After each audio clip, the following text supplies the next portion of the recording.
E já estamos de volta com a sua revista eletrônica diária, o Amazônia Agora. E hoje nós vamos falar de um assunto muito bacana e que desperta muita curiosidade, não só aqui nos roraimenses, mas em todo o mundo.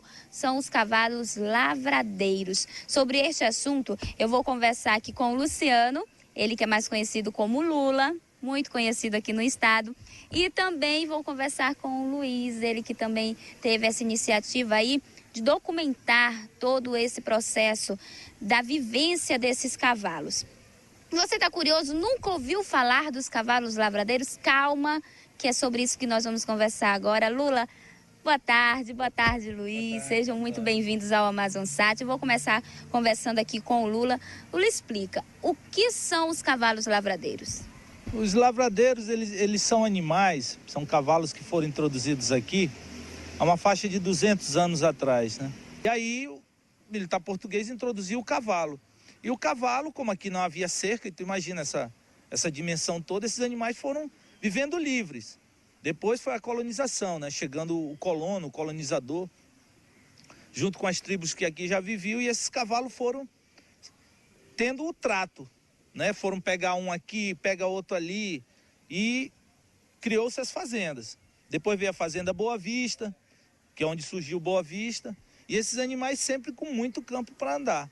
E acabou que os fazendeiros foram capturando, alguns criando alguns e outros soltos. Ainda existem, eles estão aí.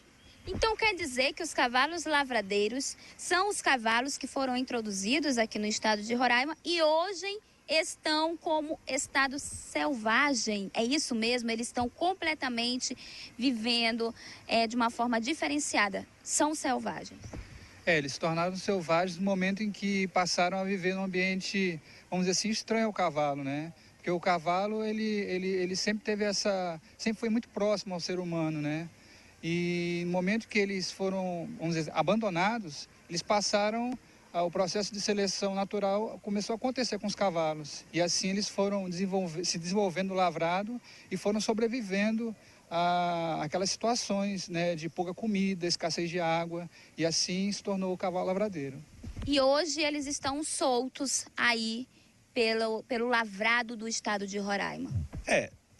Relativamente sim, porque as fazendas, a maioria das fazendas são muito grandes. Esses cavalos, eles têm dono, lógico. Mas a partir do momento que os fazendeiros mais antigos foram morrendo, os filhos vindo para a cidade, trabalhando, virando médico, professor, essa coisa, já não queriam voltar para o campo. Então, muitas das vezes, o que acontece? Essas fazendas, os cavalos foram deixados lá. Então, passaram de mais de 10 anos sem que a pessoa fosse lá sequer tratar o carrapato. Aí o animal foi nascendo gerações que nunca viram um laço ou sequer um morão, como a gente chama. Então esse cavalo está lá totalmente na natureza, seguindo só os seus instintos, né? Seguindo seus instintos.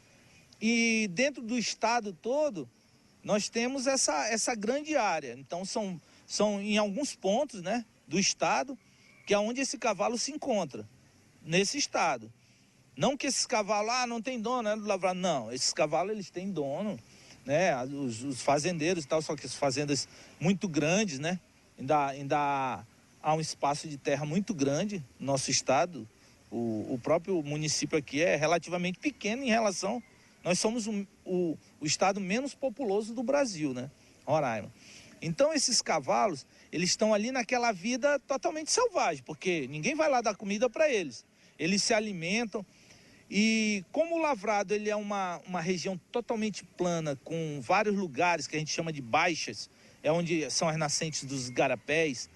Então esses lugares, segundo o rapaz que está colaborando com a nossa pesquisa, que é o professor Ramayana, né, veterinário, ele fez um livro sobre esse cavalo e nós começamos a conviver com ele, a trocar ideias.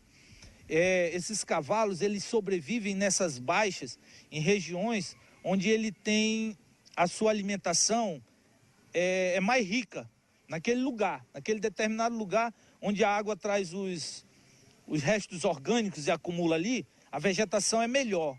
Então ali ele fica sobrevivendo Ali é o restaurante dele, entendeu? Ele sai, mas ele não se afasta mais do que 30 quilômetros daquela região. Ele vai e volta, ele tem os canais de irrigação do lavrado, que são os igarapés, ele tem os canais principais, que é aqueles canais onde ele sempre bebeu água ali a vida toda. Então, você vai encontrar ele ali, em volta desse. Olha só que bacana. E com o tempo, quais foram as características que esses cavalos começaram a ter, a partir desse momento que eles começaram a viver livres na natureza? Bom, uma das características visuais que a gente vê, né, é o cavalo que é livre no campo, ele tem a crina, não é cortada, né, e o rabo também arrastando no chão, né. Inclusive é lindo você ver um cavalo daquele correndo, né, com aquela crina bem grande, e o cavalo lavradeiro ele também desenvolveu imunidade a uma espécie de, vamos dizer assim, uma doença. Uma doença chamada, como se fosse uma AIDS equina, né. Então ele desenvolveu, vamos dizer assim... Imunidade, ele não pega essa doença? Não pega essa doença, ele é portador, mas ele não pega, ele não desenvolve ela, né? Então o cavalo ele se mantém muito rústico, né? Ele corre muito, a gente inicialmente pensava que o cavalo corria por causa da nossa aproximação, tanto de helicóptero como de automóvel, mas ele sempre corre muito no lavrado, né? Então eles desenvolveram uma resistência muito grande. Então são as principais características que a gente vê assim em vista do cavalo. Agora a gente sabe que é muito raro encontrar cavalos selvagens, só tem um lugar do mundo que de fato tem, né? Onde seria esse lugar e por que que as atenções se voltaram para o estado de Roraima quando a gente fala em cavalo selvagem, cavalo lavradeiro? Bem assim. E eles, hoje, existe o cavalo Mustang, que é famoso, né? Até a marca de um veículo usa. Você vê que a Ferrari usa cavalo, né? Mustang usa cavalo, então todo mundo usa o cavalo como símbolo de força. E existem vários pontos do mundo, existem ainda lugares onde ele vive selvagemente. O que acontece com o de Roraima é que ele foi pouco estudado ainda.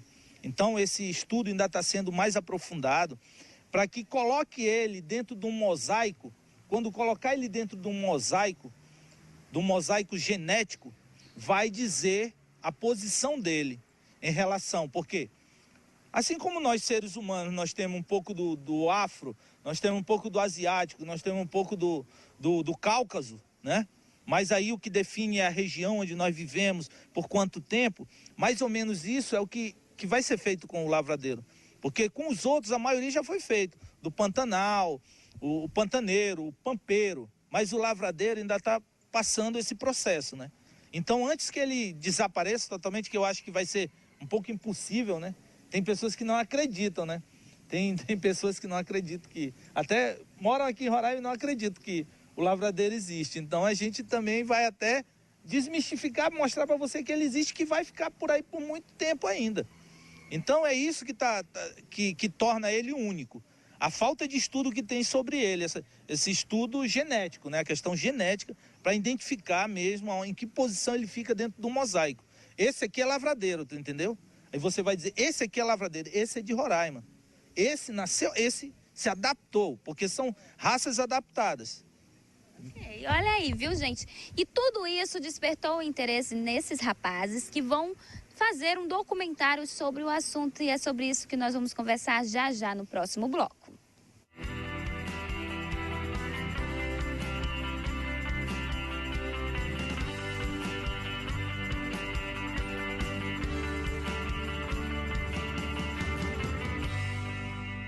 E já estamos de volta com a sua revista eletrônica e hoje na nossa entrevista estamos falando sobre os cavalos lavradeiros.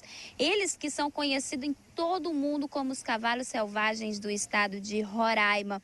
Eu estou conversando aqui com o Lula e com o Luiz, que já estão em um processo de desenvolvimento de um documentário. Olha só que bacana. Por que esse documentário... Para o segmento de turismo, né? E o cavalo lavradeiro, ele tinha surgido assim, meio que por acidente. E a gente resolveu pesquisar, principalmente eu, que não conhecia tão bem como o Lula conhece, né? E aí a gente resolveu pesquisar, nós tivemos como referência o livro do professor Ramayana Braga, que trabalha na Embrapa. É praticamente o único livro no país que fala sobre o cavalo lavradeiro, e ele serviu de base para a nossa pesquisa. Então nós começamos a analisar o livro e também analisar alguns fatos que cercavam o cavalo, e a gente decidiu, a gente viu que não existia nenhum documentário sobre o assunto no país, né? Então foi o que deu start para a gente começar a fazer esse documentário. Olha só que legal. E há quanto tempo vocês já estão desenvolvendo isso? Há mais ou menos um ano. Um ano e alguns meses, 1 ano e 2 meses aproximadamente. A gente entrou em processo de produção agora em janeiro. E o que é mais difícil nisso? No caso, a gente sabe que os lavradeiros estão lá no lavrado, estão em um lugar de difícil acesso. O que é mais difícil em tudo isso? O mais difícil é que você está lidando com um animal. Num documentário convencional em que você trata com pessoas, é mais fácil. A pessoa está ali, você acorda com a pessoa, o local, o horário. O cavalo não, ele está no ambiente dele. Então a gente tem que se adequar a esse ambiente, a gente tem que lançar a mão de alguns recursos para tentar captar algumas imagens, porque o nosso equipamento não é um equipamento de ponta, né? Então a gente lida um pouco com a sorte e também com paciência para poder ter boas imagens do cavalo. Então, por isso a gente pode dizer que essas imagens que a gente acompanhou logo no nosso primeiro momento de entrevista, são imagens inéditas, são imagens raríssimas, realmente difícil de se captar, difícil de se encontrar os cavalos. Existem outras imagens do cavalo lavradeiro, mas não com a ênfase que a gente pretende adotar, né? Realmente, você passando pela RR-203, que é o eixo que a gente pegou no município de Amajari, dificilmente você vê cavalos assim no prosseguimento indo ao município, a não ser que você pare e leve um tempo para buscar esses cavalos, né? Então, elas não são tão raras assim, só que elas são mais difíceis, né? E aí você também tem que ter um olhar diferente para saber o que é lavradeiro e o que não é lavradeiro, né? Então eu particularmente ainda estou nessa fase de adaptação de algumas coisas do lavradeiro, mas eu já consigo identificar algumas coisas do lavradeiro, como a gente disse anteriormente, a questão da crina, da cauda e a forma como ele também lida com as pessoas. Olha só que legal. E em busca dessas imagens, vocês foram até esses municípios e conseguiram fazer. Mas como é que foi isso? Precisou dormir no local? Como é que foi? Nós começamos aqui pelo oeste do estado e lá nós tivemos apoio de fazendeiros, né, da região, em qual a gente teve entrevistas, aprendemos com as pessoas que vivem, que lidam hoje no campo, né? Encontramos pessoas que hoje estão com 50 anos e nasceram lá nasceram na fazenda e vivem lá ainda hoje, que lidaram com o lavradeiro, para poder até você ter aquela interação. Porque aí no momento que você começa a entender, porque eu já tinha acompanhado há muito tempo aqui, porque eu estou aqui desde da minha adolescência, desde jovem, então vivendo essa vida no campo, indo para lá, indo para cá. Então aí começou a vir aquelas imagens que eu via, por exemplo, uma imagem do cavalo vindo com a cabeça baixa, assim, parecia uma cobra com a boca aberta, assim, ó. E eu já tinha visto isso, mas não entendia direito. É porque ele baixa a cabeça, quando ele baixa a cabeça e vem ele tá pastorando as éguas dele. E eu achava aquilo, agora eu entendi. Ele vai lá buscar a égua com a cabeça baixa, assim. É diferente, é do instinto mesmo do animal. Dele. E aí eu descobri lá, o próprio Eliano lá me explicando que o cavalo, quando ele baixa a cabeça, é onde a briga dele pode ser mais feroz, é onde o outro inimigo se ajoelha para ele. Então, quer dizer, se isso é um instinto, é daí que vem esse hábito da gente se ajoelhar, porque o cavalo já está aí introduzido junto com o homem 15 mil anos, né? Se você for observar na caverna de Lascaux, na França, você já encontra desenhos do cavalo e os homens perseguindo ele, para tentar dominar. Então você vê que quando chega na hora de uma briga dessa, que eu já tive a oportunidade de presenciar, o cavalo que se rende, ele se ajoelha. Ele se ajoelha e fica ajoelhado assim, e o outro fica aí, quando o outro percebe que ele ajoelhou, deixa ele de mão. Quer dizer, naquela disputa, por que ele ajoelha? Porque quando ele se ajoelha é porque o cavalo vem com a boca por baixo assim, para morder, e ele vai pegar no músculo da mão dele. E se pegar, vai cortar o músculo. Então vai deixar ele aleijado. Então acabou com ele. Então, para um animal livre perder os movimentos é a pior coisa. Então, quando ele vê que ele está perdendo, ele se ajoelha. Aí o outro larga ele de mão e ele foge. Olha só, gente, que interessante, né? São histórias realmente dos cavalos lavradeiros aqui do estado de Roraima. E Luiz, quem tem interesse em saber mais do trabalho de vocês, saber mais também maneiras de contribuir com essa pesquisa, como é que faz?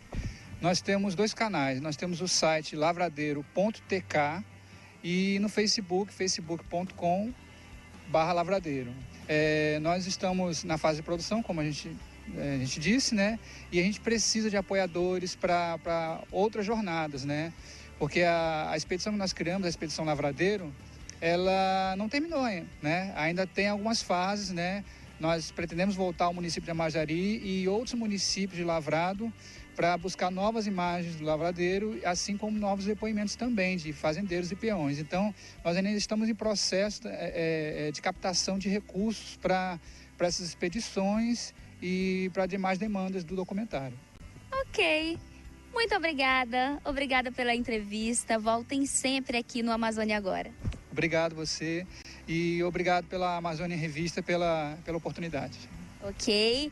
Obrigada, Lula. Obrigado, um beijo aí para todo o pessoal da Amazônia aí. Beijo grande para vocês, hein? Tá aí, gente. Agora nós vamos a um breve intervalo. Não saia daí que o Amazônia Agora volta já já.